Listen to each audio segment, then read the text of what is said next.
शिव शंकर भोलेनाथ की जय हो। माँ पार्वती की जय हो।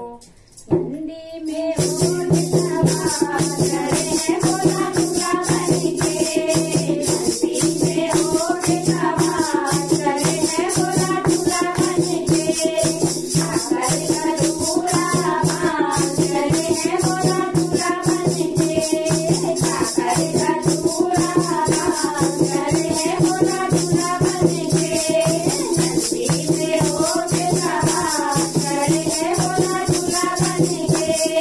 नंदी में उठ सवार करे भोला दूल्हा बनके,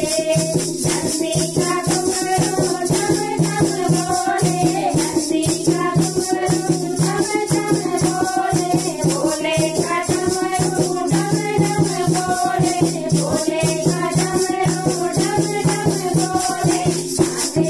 नाचे गाना करे भोला दूल्हा बनके, नाचे नाचे गाना करे भोला दूल्हा बनके, नंदी में उठ सवार करे भोला दूल्हा बनके,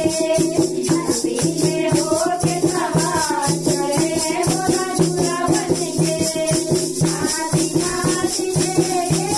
हाथी हाथी हाथी के